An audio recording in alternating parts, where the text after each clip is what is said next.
and in this panel, we're going to move to an earlier point in the design stage and a somewhat more complicated position. We heard from, well, less complicated than our first panel and perhaps a little more complicated than the second panel.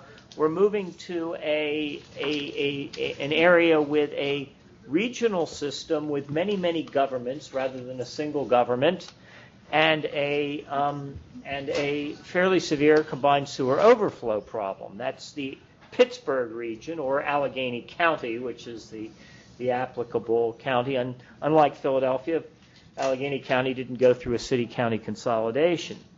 And I'd like to introduce the moderator for the panel, Brian Jensen, who is the Senior Vice President at the Allegheny Conference on Community Development and the Executive Director of the Pennsylvania Economy League of Greater Pittsburgh. There he manages the Strengthens Communities agenda. Municipal government improvement has been his focus in these efforts, and he has been working with the ALCOSAN, the Allegheny County Sewer Authority, to adopt a regional approach to their problems. He serves on the board of the local government academy and is a trustee of the Government Research Association. He received his Ph.D. in history and policy from Carnegie Mellon and served as a Peace Corps volunteer in Liberia. So, Brian, I'd like to turn the podium over to you. Thanks, Bobby. Thank you, Bobby. Good to be back in Philadelphia. I actually started my career at the Pennsylvania Economy League in Philadelphia some years ago. As Bobby mentioned, we in Allegheny County have, I think, a very different and perhaps more challenging set of issues than those that you heard about earlier today. Certainly Philadelphia and D.C. to a great extent have consolidated systems.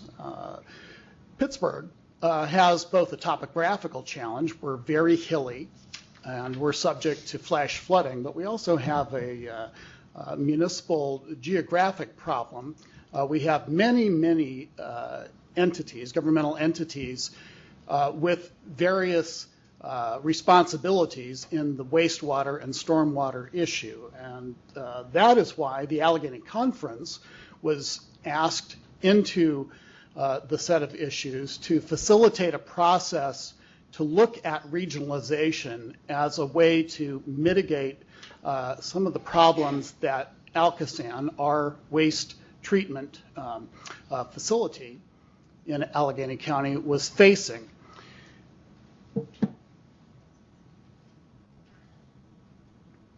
ALCOSAN is under an EPA consent decree to reduce its CSO and SSO overflows. So we were asking to work with them. As part of that process, the Allegheny Conference put together a group of stakeholders to work through the problem, and several of the members of that team are with us today. David Miller, who you'll hear from in a bit, is a leading expert on intergovernmental cooperation and regionalization in the United States. Jack Ubinger from the Pennsylvania Environmental Council has worked on environmental issues and does strategic policy planning with PEC and also with Three Rivers Wet Weather in Pittsburgh. And then James Stitt is the sustainability coordinator at the Pittsburgh Water and Sewer Authority, one of those entities that deals with the multiple set of issues in Allegheny County.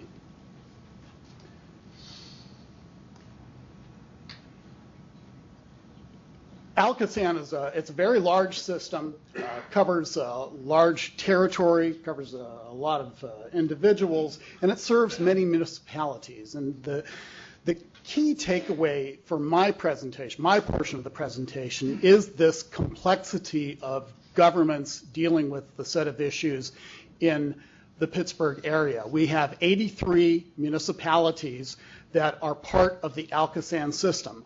ALCOSAN fundamentally is nothing more than a conveyance system and a treatment plant.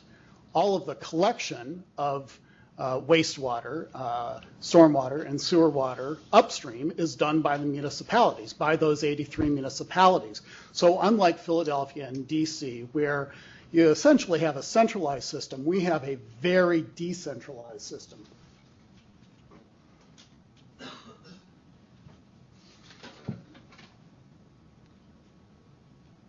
With all those municipalities involved in the system, in the conveyance and ultimate decision-making on wastewater issues, it's easy to imagine that trying to enforce an EPA consent decree is very complicated. And EPA itself had, and I think continues to have, some frustrations with, well, why aren't we doing things faster? Why aren't we doing things with less cost? Why aren't we doing things intergovernmentally? It's a difficult set of issues. As I mentioned, it's a large system, and we are told by the wet weather plan that ALCOSAN had done that it's going to end up being a $3.6 billion fix to our CSO and SSO problem. Adding to the complexity is the fact that, according to EPA guidelines, only 2% of household income should be devoted to sanitary stormwater issues. Well, that would work out to be about a $2.2 billion fix for a $3.6 billion problem. Additionally, many parts of the system are much less able to pay those kinds of costs than other parts. So all of the red, all those neighborhoods in red there are places that can't even afford the likely cost increases, even at that lower $2.2 billion fix.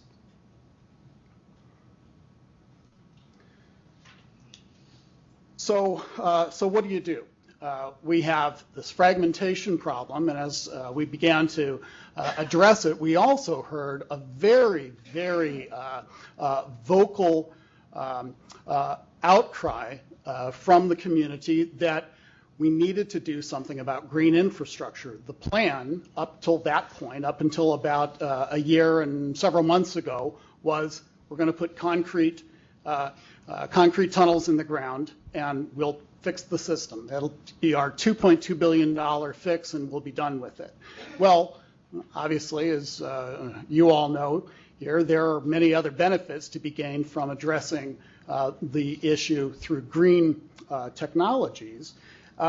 So we began to think much more, I think, clearly about the set of issues and began to become a little more forward-thinking in the solutions. So we pulled together a number of stakeholders, not just in the regionalization process, but also in the green infrastructure planning. And again, Dr. Miller, Jack Ubinger, and James Stitt are represented here among other organizations dealing with the issues. Fundamentally, the regionalization problem represents a fairly small part of this large, complex set of issues. So this was what regionalization dealt with. But on top of that are a number of other issues, including total maximum daily loads and stormwater planning and many other elements of the whole set of issues. So again, a very complex set of issues, lots of players in the mix. The regionalization study, just to finally tee it up here for Dr. Miller, who will talk a little bit more in depth about some of the recommendations and what's underway to implement some of the recommendations. The regionalization study was chaired by Carnegie Mellon University's president, Jerry Cohen, and we pulled together representatives from municipalities, county representatives, representatives from councils of governments, from civic groups, from the business sector. All were represented at the table and worked through, for the course of about a year and a half, this set of issues. Came up with what I think are really, when you boil it down, about 4 key recommendations. The first being to deal with the governance structure of ALCOSAN as a board. The second being to make sure that the assets that are in place are owned and maintained by the right entity. And third, to look for financial ways to reduce the amount that has to be treated in the first place. And then fourth, to look at integrated systems. So with that, I'll turn it over to Dr. Miller, who will tell you more about the Connect system. Dave, you have slides? No. Okay. Thank you, Brian, and good afternoon. I, too, am rooting for the Red Sox tonight, and as I told David, I said, I don't think the Cardinals are going to give Ortiz a pitch to hit, so we'll see. His home run totals might be low, but I do have to start with Go Sox. That's my first Red Sox game was 1957, when my dad got me on the train in Waterville, Maine, and he and I took the State of Maine Day train from central Maine down to Fenway Park. So I am not a recent transfer to the Red Sox. What I'm going to do is a narrative and set the stage really for Jack and Jim to talk a little more detail about what's going on in Allegheny County. And by way of the narrative, we have to tell the story of why these 2 recommendations at the top, changing governance and conveyance of some lines, are so important to us as part of, in effect, realigning the structure of our organization. And we talked about ALCOSAN, and understand that up until 1946, all of the municipalities that are currently collecting gray water were collecting gray water in 1946. And somebody said then, well, we can't have all these pipes going into the river, so we need to layer on top of that an organization that's going to take the stuff that we're sending to it and treat it. Thus was born ALCOSAN. And ALCOSAN was born really independent of any of the municipalities, including the city of Pittsburgh, as an afterthought, as an organization that their job was to be out of sight, out of mind, and just treat the stuff that we were sending to you. And in the process of doing that, ALCOSAN did that fairly well, but never developed any type of working relationship that we've heard from the DC experience, from the Philadelphia experience, from many other experiences in terms of an ongoing partnership between the municipalities that were in one business, they were in the collection business, and ALCOSAN, which was in the treatment business. And in fact, for most of those municipalities, their pipes didn't even get to ALCOSAN. So ALCOSAN was something that was so far removed. For most communities, their pipes led to another community's pipes that led to the city of Pittsburgh pipes that led to the pipes down at the low point of the system, which happened to be in the city of Pittsburgh. So this disconnect led to, I don't want to call it outright animosity, but to no real reason to work together. EPA comes along, and EPA, in effect, misaligns everything by saying, well, the agency that we're going to hold responsible for, in effect, compliance is the treatment business. And the treatment business says, well, that's what we know how to do. We know how to treat stuff. And in effect, all the municipalities which were in the collection game, which is really about, well, don't get the don't get clean water mixing with dirty water in the first place, and many of your problems are solved. We're now going to come up with, in effect, this $3.8 billion gray solution that was A, unaffordable, and B, none of the municipalities were on board with, because it didn't deal with the fundamental issues of the municipalities were facing. That was the flooding, the other types of issues, and because the consent agreement required infrastructure, about $500 million of infrastructure improvements to be made in the system. The infrastructure cost fell on the communities least able to afford it. So if you're a river community downstream, the pipe is biggest in your community. You're treating all of the, or handling all of the waste that's coming down the river. As the river city, all of a sudden you now, because you own that pipe, you now have all of the cost associated with the improvements. So we had a mismatch in terms of the treatment agency didn't really understand the collection system, but was being asked to, in effect, produce a solution. We had the collection system basically being out of the link with EPA and the consent orders. And this was the mess that we inherited a couple of years ago in terms of saying, how do we work through those issues? Now, if you look at the first one, change governance to promote partnership and municipal jurisdictional decision making. The idea is we need to create an integrated treatment collection system that is now more directly connected to the municipalities that are part of the system. So what will emerge out of this process will be a reconstitution of the ALCOSAN board so that it does represent a partnership between the players, that the upstream municipalities and the traditional treatment organization now have a mutual interest.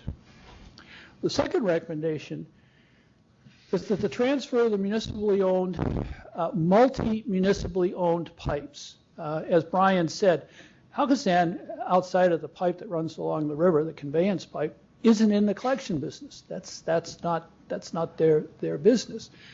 So as a result, there are about 200 to 220 miles of major sewer pipes which are conveying waste from at least 2 or more municipalities that then connect to the ALCOSAN system.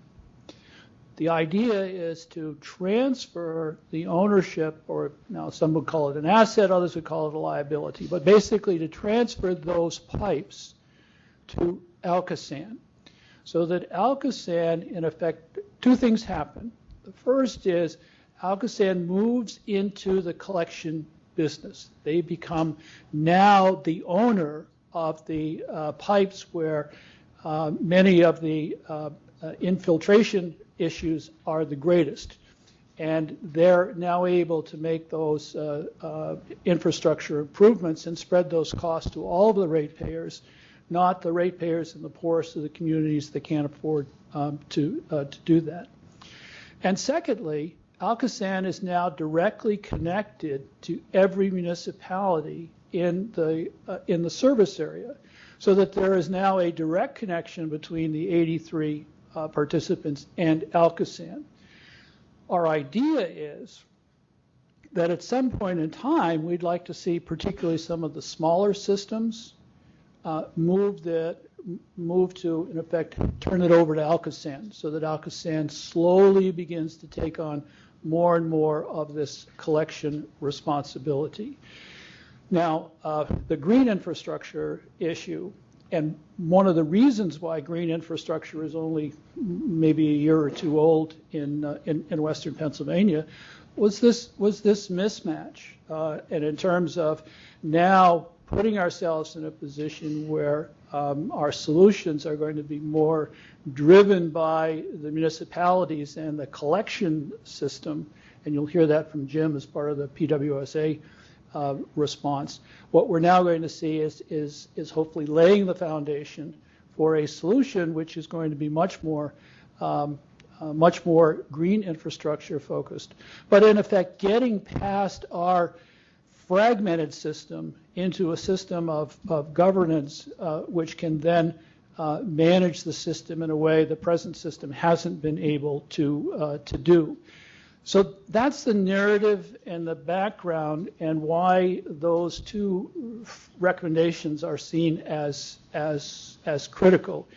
And municipalities see themselves getting a piece of the governance of the system and at the same time giving up a large portion of the system in return.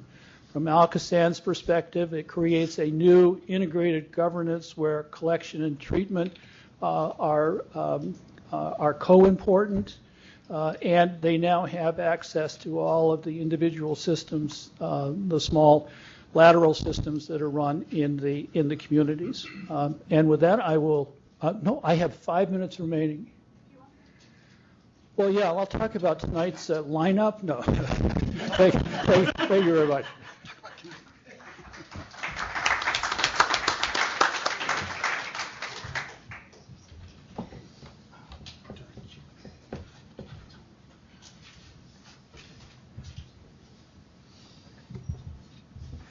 Good afternoon, everybody, and thanks to Ballard Spahr for putting on this marvelous conference and giving me the opportunity to say a few words to you. My piece of the program is to talk about, in a little broader context, how we are trying in Allegheny County to deal with this hyper-fragmented system. When you hear people talk about the ALCOSAN system, some people say it is unique. There's no other place in the country that is as fragmented as the ALCOSAN system. I'm not sure if it is unique absolutely, but it certainly is very uncommon. And so talking about green infrastructure, talking about wet weather issues generally is complex enough in monolithic systems. When you talk about something that looks like Allegheny County and the ALCOSAN system, it just becomes that much more complicated. So a couple of other points. One other feature that drives what will happen next, and by the way, in Allegheny County, we've sort of hit three major milestones. One is that the consent decree between EPA and ALCOSAN required ALCOSAN to submit its wet weather plan, which it is now done. So that's now before the agency under review. What has not been highlighted specifically is that the consent decree only deals with ALCOSAN. What about the other 83? Well, the other 83, as it turns out, are subject to administrative consent orders individually. Those that have combined sewer systems have consent orders from DEP, and those that have separate sanitary sewer systems are under consent orders from the Allegheny Health Department. So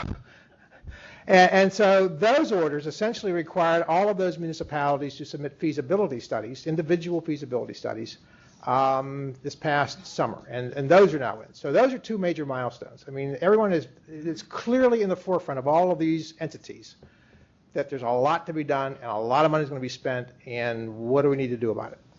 So, and then the report that Brian teed up and Dave has talked about is sort of the other milestone, because it is the first time, I think, that something that actually has gained the attention and looks like it will lead to some action has occurred. The timelines from all of the other speakers about Washington, Philadelphia, how long it's been going on, it's been going on for that long in Pittsburgh too. I mean, the earliest DEP forays into enforcing overflows came in the 80s. EPA first came around in the mid-90s. And the idea of regionalization has been the subject of lots of reports, including one done by Jim McElfish's organization called Plumbing the Future or something like that from 1998. So it's been around for a while. So the other thing I think it's important to note before I go on is the other feature about the ALCOSAN municipal relationship is it really is that of a service provider. ALCOSAN really has no control whatsoever over the municipal customers that it serves. In other words, they are at liberty, with a few exceptions from a couple of municipalities that joined the system late, they are at liberty to discharge whatever they care to the ALCOSAN system, and the contract says ALCOSAN has to take it. And so there is no incentive whatsoever in this system, again, with the exception of a few communities, to manage the source before it hits the ALCOSAN points of connection. So that's another daunting challenge. But what we have to talk about now is, I think, how do we go forward, because it is going to be a consensual solution. The fact that we can change the governance of ALCOSAN, the fact that hopefully we will be able to convey these intermunicipal pipe assets from the municipalities that jointly own them to ALCOSAN will be an improvement. We still have to get past the point of saying, well, when do we get the municipalities to agree to operate in a more integrated way? And that's the other challenge. And so all of the organizations that Brian had on that list have done lots of things, and lots of very good things. I would hasten to add that a fair number of those organizations are nonprofits, and the philanthropic community in Pittsburgh has had a robust and persistent participation in all of this over a lot of years. And so I think that they deserve a lot of credit as well. But I'm going to focus on one organization that I think has sort of blazed the trail for beginning to lay the foundation for what hopefully will become the collaboration that is necessary, and that's Three Rivers Wet Weather. Three Rivers Wet Weather was created in 1998, so it's 15 years old. It was created by ALCOSAN and the Allegheny County Health Department. It's a 501c3, and its purpose was to support the municipalities in working their way through the inevitable issues that would arise as they work through the wet weather challenges. The initial funding was from federal grants and in-kind contributions of services from ALCOSAN and the Health Department. Over the years, through all of the good work it has done, it has attracted a fair amount of funding from the philanthropic community as well. But it set out on a course to basically provide demonstration projects, but it very quickly realized that this is not going to work if we're doing one municipality at a time. So they set out to begin to build the foundation for what hopefully will become the collaboration necessary to solve this problem in Allegheny County. The first thing they did, they were very instrumental, not alone, but were sort of the driver in organizing the municipalities into basin groups. The basin groups are now the foundation for ALCOSAN's plan. And so they did that relatively early on in the early 2000 to 2003 period. These 83 municipal consent orders, as it turns out, they are not individually written. They are a template. Three Rivers was very instrumental in organizing the municipalities and helping to craft what would become the templates for those two orders, one from the county and one from DEP. One of the principal things about the consent orders is that the municipalities had to somehow get some sense of their flow. And so the original thought was municipalities would test their flow, submit their data, and then there were the inevitable issues about, are you understating or overstating your flows, and how does that all work? Three Rivers was the party that said, let's come up with a protocol that will allow us to make sure that the flows are all being collected or measured in the same way, and that the data from those flows will be transparent and available to all, and become the foundation of the commonly accepted flow basis for all of the decision making that go forward in the wet weather planning. They like to call it the glass box approach as opposed to the black box approach. And so in addition to that, Three Rivers organizes and facilitates a solicitors working group among the municipalities. They organize and facilitate a feasibility study working group among the municipalities. And so they have, over the years, begun to lay in place a foundation where the municipalities begin to collaborate with each other and talk about things at a task scale and a technical scale. In their green infrastructure initiatives, they've done a couple of things. They've begun to morph as we've gotten toward the end of the feasibility study process. They have taken on a couple of projects that are specifically related to green infrastructure. One is they have instrumental in creating, and they facilitate and organize something called the Green Infrastructure Network. That's an organization that includes, it's not formal, it's a voluntary association of organizations. There are 80 of them. Some of them are commercial, some of them are academic, some of them are nonprofit, some of them are governmental entities, and they get together to advocate the use of green infrastructure in planning and design and look for opportunities to use it. Three Rivers also, through some contractors, has developed a tool which they call Rainways. And Rainways is a tool that is designed to help evaluate the kind and placement of green infrastructure that will be effective. And so the Rainways tool has got three separate parts to it. One is a property owner's tool, which is the least sophisticated of them. Anybody from a residential property to a small commercial property to a big commercial property can look at their property and say, if we were going to look for green infrastructure opportunities, what would they be? What application suits this best? What will be the general cost? They then have a more sophisticated version of that is for engineers and planners. And then finally, because it's important to know where green infrastructure can go, it's also important to know where it is going and has gone. And so they have a mapping tool that will allow them to aggregate the locations of the green infrastructure there and hopefully look at this in a more systematic way and to make sure that that green infrastructure is used to the extent that it makes sense and it's feasible to use.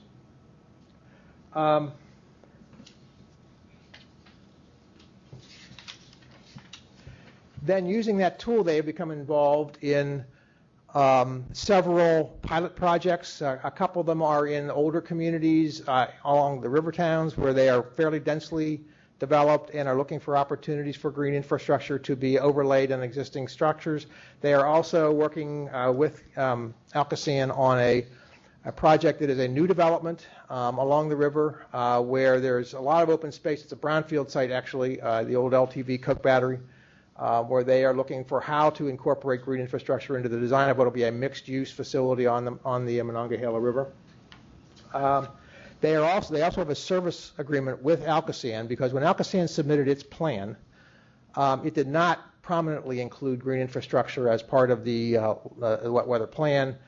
Through the public comment that David and Brian alluded to, there was a lot of interest in having them rethink that omission, and so they have taken that task on, and they have used Three Rivers Wet Weather as one of the contractors that will help them look through the evaluation of green infrastructure in their plan.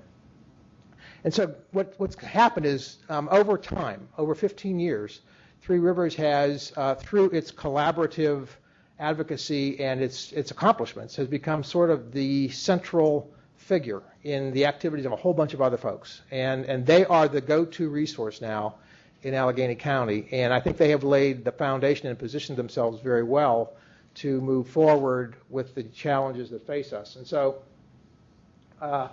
working with that whole list of folks, there is now this idea of how we look at green infrastructure regionally and how we build it into both the municipal plans and the ALCOSAN plan.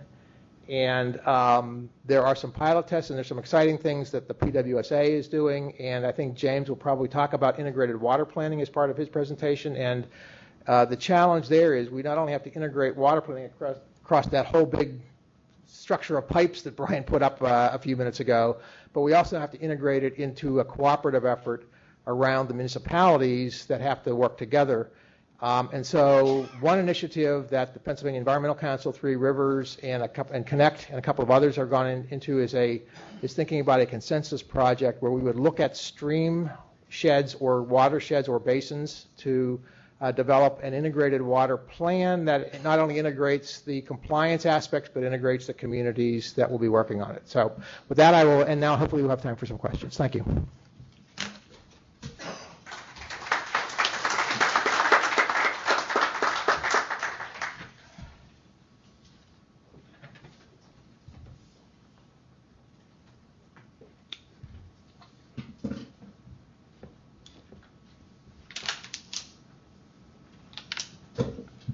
Okay. As both David and Brian mentioned, Pittsburgh was relatively late, I think, to the green infrastructure scene. As one of the 83 communities that they were just talking about, we are essentially at the bottom of the funnel. We are at the bottom of most of the sewer sheds in the area. When we started looking at green infrastructure, it was sort of our fortune and ALCOSAN's misfortune to have their plan go in 6 months before ours, so their comment period was 6 months before ours, and their comments came back with an overwhelming and resounding, we want green infrastructure, where is it? It's not here. So we realized pretty quickly that it was something we needed to start looking at, because our plan up until that point was pretty much strictly a gray plan for solving our CSO problems. We knew also at that time when we started looking at green infrastructure that what we knew about green infrastructure wasn't as much as we should. So in order to change that, we decided to hold a series of green infrastructure charrettes. We convened a series of 3 charrettes that invited green infrastructure experts from our region, from the national level, and even had a couple of folks from Veolia, France, come over and talk to us about what they're doing over in Europe on the green infrastructure front. A lot of what we heard in the charrettes was about what other cities were doing and how we can, sort of replicate that, and much of it was about Philadelphia. And if you want to see some people from Pittsburgh really bristle, tell them that Philadelphia is doing something better than they are, right? So a lot of that didn't go over very well, so we thought, okay, what other cities can we look at, right? So we looked at, Cincinnati, how about them? They're doing green infrastructure stuff. And, if you want to see people really bristle, tell them that, somebody in Cincinnati is doing something better than Pittsburgh. So because of the advantages of green infrastructure, as we all know, it's site-specific, it's distributed, it's done on a smaller scale. I think that also was one of the disadvantages that we found, is that it's site-specific, it's distributed.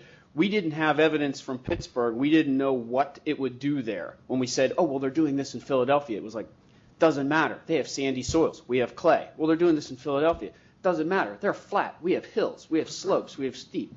They're doing this, in D.C., Cincinnati, Cleveland. Doesn't matter. They have a county-wide organization. They're all in one. We've got 83 communities, right? We have to bind all these people together. So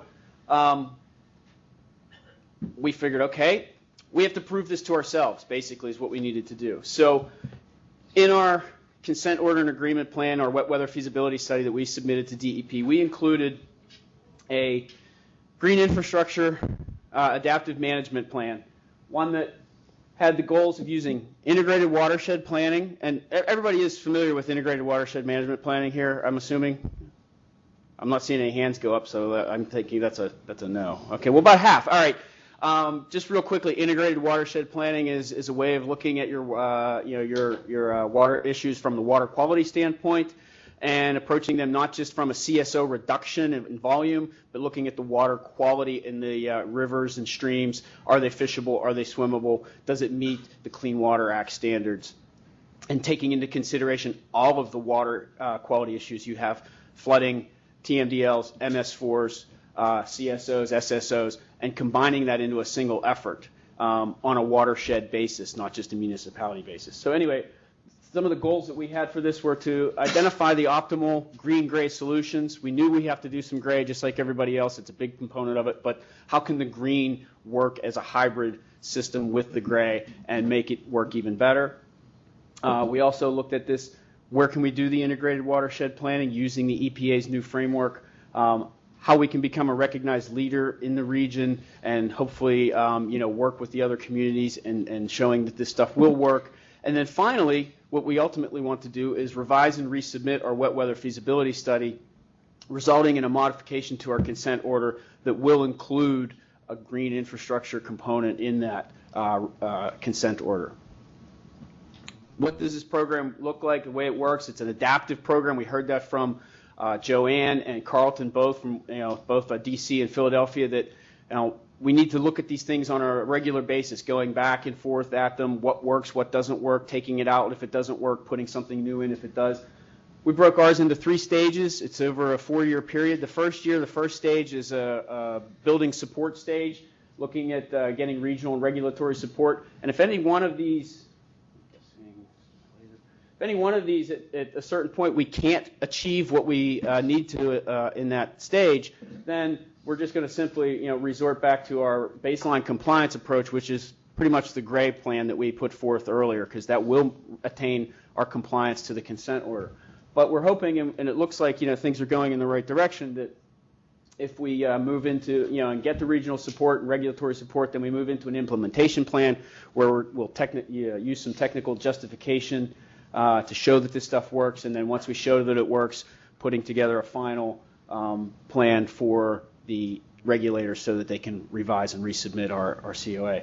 And some of the things we're already doing, we've already submitted our feasibility study. We've already started our green infrastructure advisory committee. We have some implementation projects that are already going in the ground, and some of the early work is done. It looks like phase one, even though we're not completely through the first year and our wet weather feasibility study has not been fully accepted by the regulators, it looks like we're going to have their support to keep moving forward with this stuff, hopefully, and then move into the years 2 and 3, the technical justification, where we're really going to start getting this stuff in the ground, start doing a lot of what we heard earlier, too, about monitoring and verification. That's going to be key to this because, as I said, it's not something we've ever done before. We don't have the Pittsburgh-specific data and information and analysis, so we want to ground truth this stuff, prove it in the ground, and show it to our regulators and the engineers and everybody else that's there that this stuff will work. Along with that, too, developing the policy recommendations and interagency planning that has to go along with that. And then the final and the fourth year is, doing the handing the analysis over and showing the regulators that yes, this did work, and that we can now, have demonstrated enough of it, done enough pilot projects that we want to move it on into a larger and more comprehensive citywide plan. One of the things we are doing is taking a specific watershed in the city of Pittsburgh region. I'm not sure if you can see this littler map down on the bottom, but what this shows here is basically the larger sewer sheds, watersheds in the Pittsburgh region. You can see that several ones here. One of the bigger ones is the Sawmill Run, which is the area highlighted here on the inset map, or in the larger map. And we've chosen that to do our integrated watershed management planning demonstration, mainly because this sewer shed in the ALCOSAN plan, it is going to be, it's sort of left out of the ALCOSAN plan. The $3.6 billion plan had some servicing to this area, but when they cut it back to the affordable $2.2 billion, the pipes were not going to be extending into this shed, so we would have to have something else there that would take that place, or wait even longer for those to come. So as this map here shows, it's quite a large area. There is a main artery here, a corridor, which is Route 51 and Routes 88 that run through there. Lots of business districts. Those are in the lower parts of the run, down at the bottom of the hills. Most of the housing and stuff, some of these darker areas, that's all trees and steep slopes. A lot of the housing and residential areas are either on those slopes or up in the flats on the plateaus above. We chose this area for our integrated watershed planning because it does have a lot of issues. Many of those issues that it has, things like street flooding. We have TMDLs in this area for sedimentation, organic enrichment metals, siltations. We have CSOs, we have basement backups. The area itself, as you can see, it's a little hard to see on this screen, but the outline of that watershed, about 50% of it or so is within the city border. The city border is the red line there that you see that goes around the perimeter. And the other half of the shed is in the upper communities that contribute and convey through us to ALCOSAN through the rest of the shed. So along with the integrated planning, integrating our own water quality requirements, we're going to have to integrate and work regionally with these other municipalities, as Jack had mentioned. And there's about, I think, 7 or 8 other municipalities there that all feed into the same system. One of the sort of serendipitous things that have come out of this is, as we started working on this plan, thinking, hey, we need to do something watershed-based, not just using municipal boundaries, because we could do all kind of great stuff inside that red line, but if the folks above us weren't doing anything, we would have to account for their conveyance on through the system. And as it would we were looking at this, and as we looked at it even further, we thought, well, this is great. We can do this green infrastructure stuff. It has all these ancillary benefits, can spur economic development, it's environmental enhancement, community engagement. As it turns out, there were folks who were on some economic development corporations, and a group called Economic Development South was already thinking about, they've been working with these communities in this Route 51 corridor area on, developing the business districts. The business districts overlap over multiple municipalities, so they were working in there. And one of the things that they came to realize was that, hey, when we flood 3-4 times a year, it's really affecting the economic development of this area. So what can we do to impact that? Well, there's this stuff called green infrastructure out there. How does that work? And as it turns out, we're now, in conversations with them on how we can all work together and hopefully expand, our efforts outside the city borders, working with those other communities and working together in a full watershed plan partnership. Our thoughts are if we can make it work there in that watershed, then the rest of the watersheds, which you see on the other colors that are outlined, that might not necessarily have a large portion outside the city or aren't as big, we can make it work throughout the rest of the city, hopefully, and turn this into a full citywide regional plan at the end of our first 5 years in our adaptive plan, and then come back with a whole new consent order. And I thank you.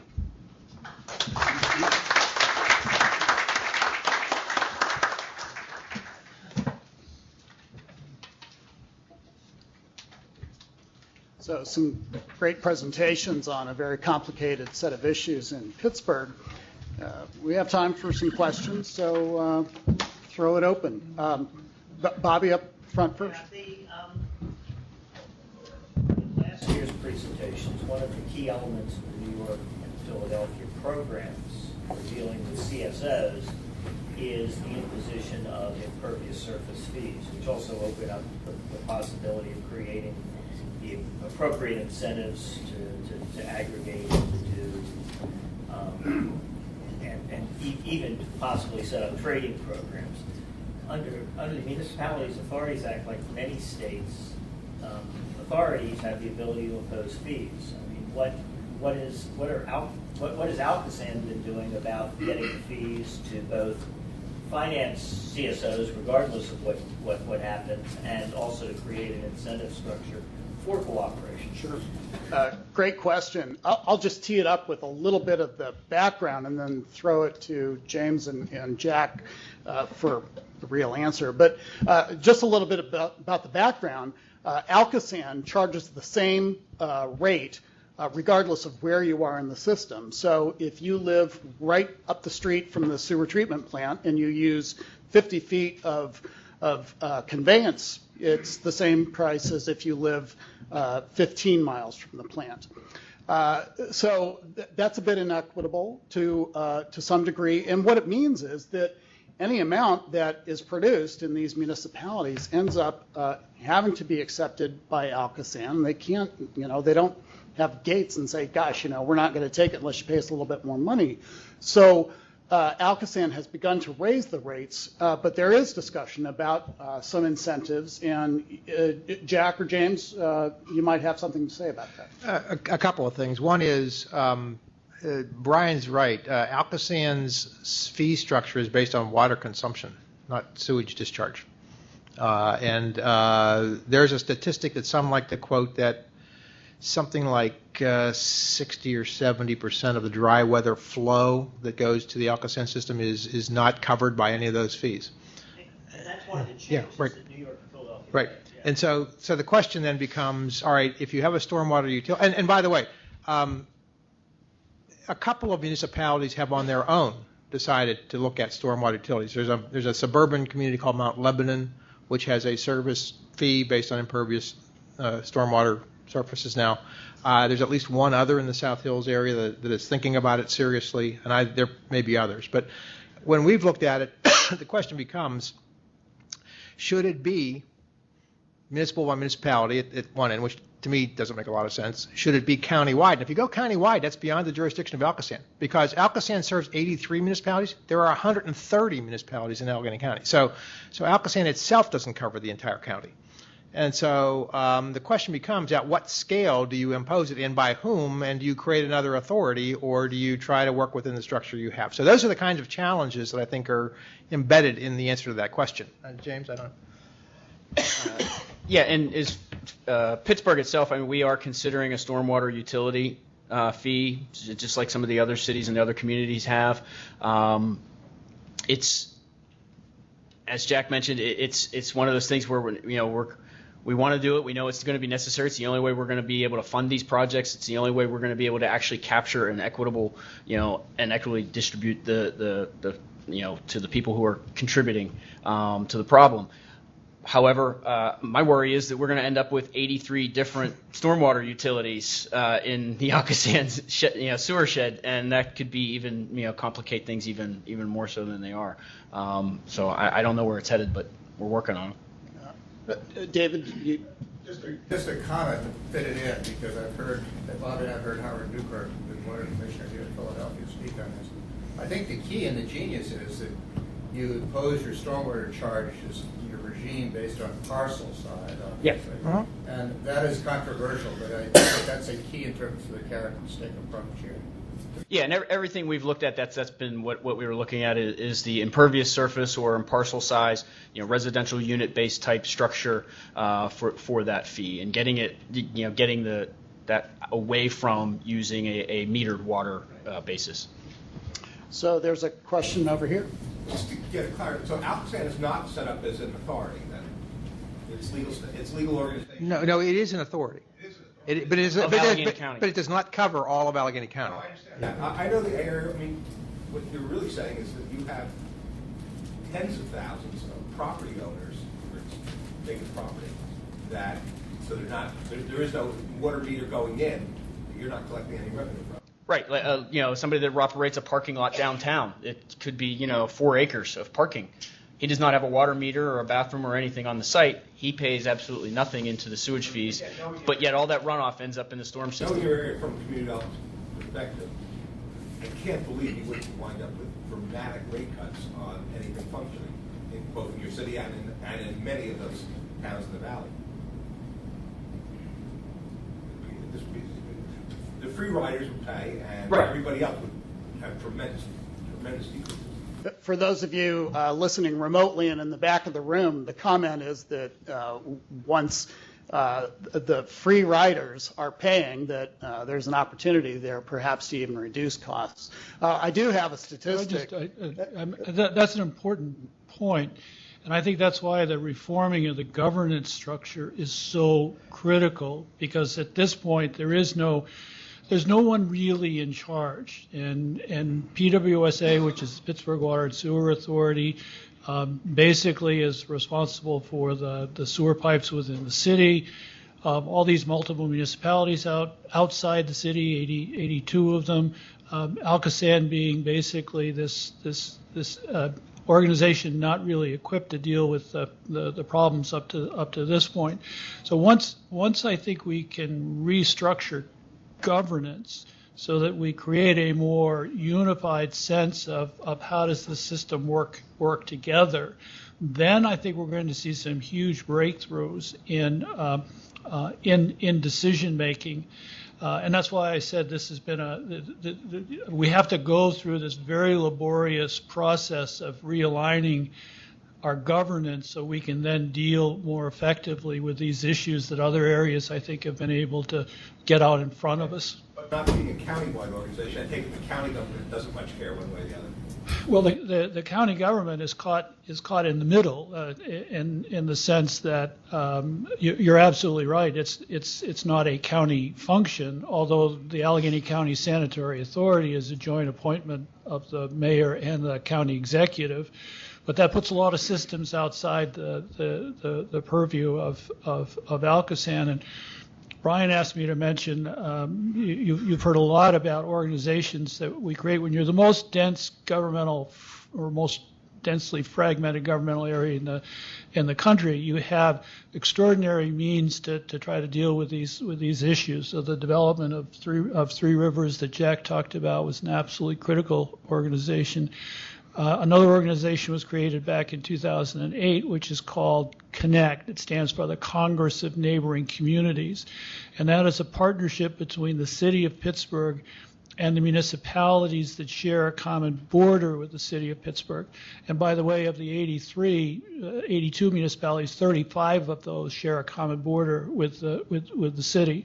So what we now have is we've created this intermediary institution which connects the city to the vast majority population-wise of the other municipalities, so that when Jim goes down into Sawmill Run Boulevard and is able, or Sawmill Run, and able to begin to talk about to those municipalities, they're also part of the Connect organization. And it was the Connect organization, which was a partnership between the city and those communities that shared a common border with the city, that really have been driving the green infrastructure solution, trying to impose that on ALCOSAN.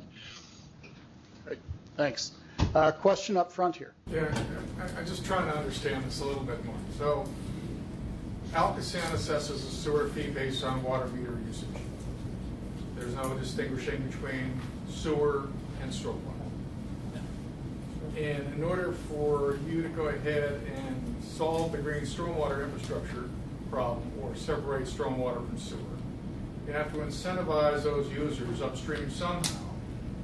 So you have to separate out stormwater and sewer charges, if everybody's following me so far.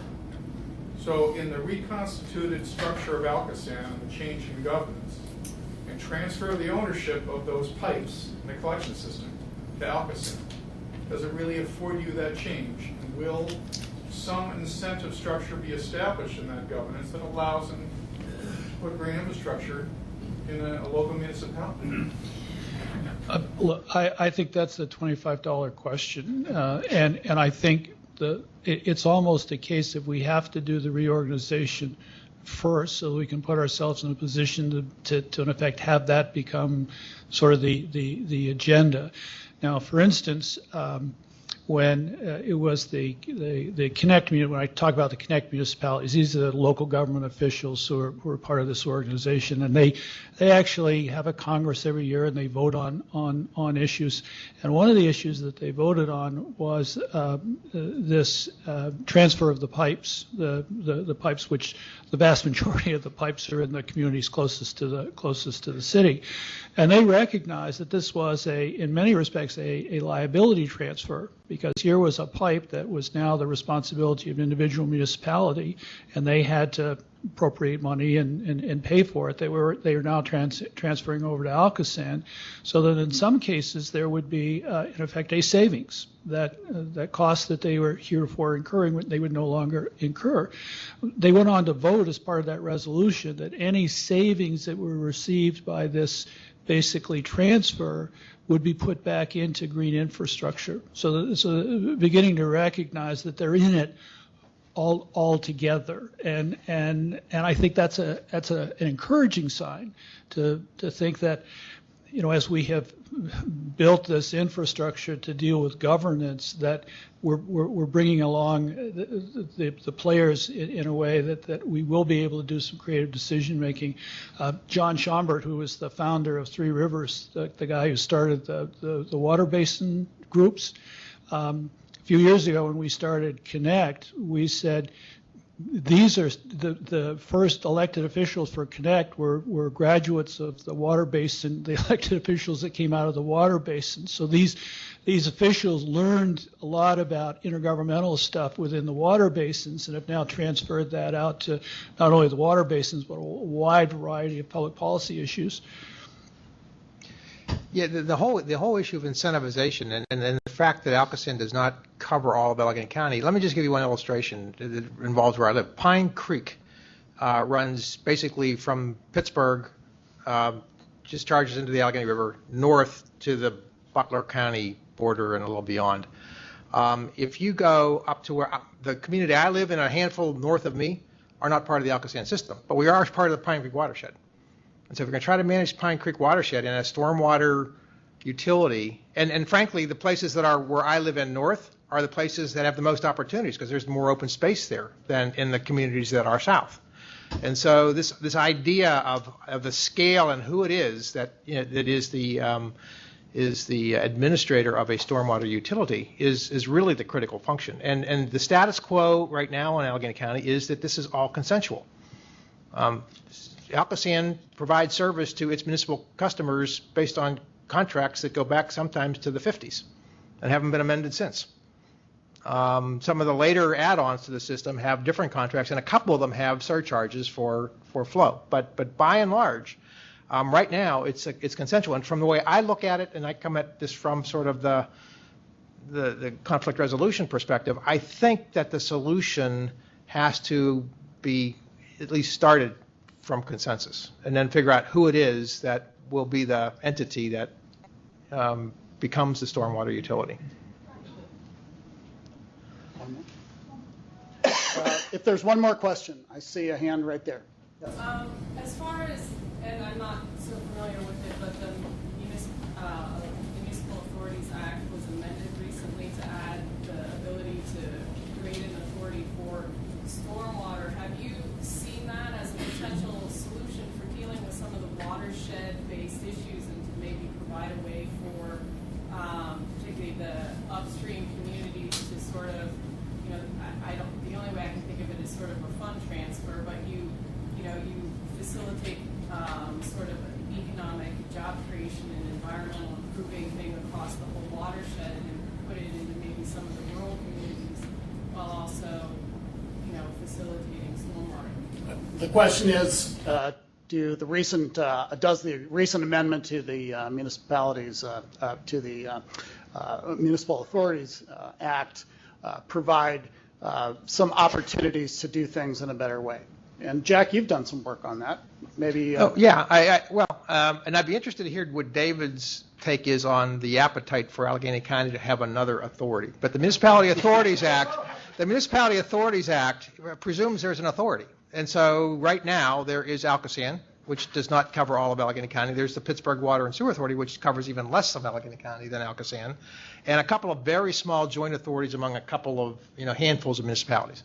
So the question becomes: do you use those authority structures and add on to their charter, stormwater utility, and green infrastructure, or do you say, no, let's have one that covers all of Allegheny County, which is a new one?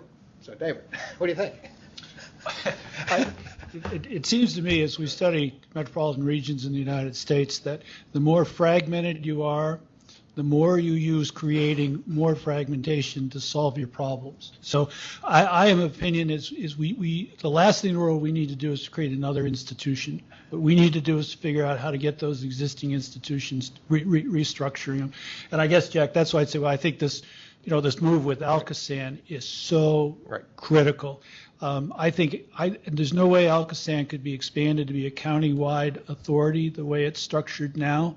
But I think if our reforms go right in 5 to 7 years, the idea that ALCOSAN should be extended to all of the county, I think might say, duh, why have we waited so long to do that? But I think that's the path we're on. Okay, thank you. Thanks.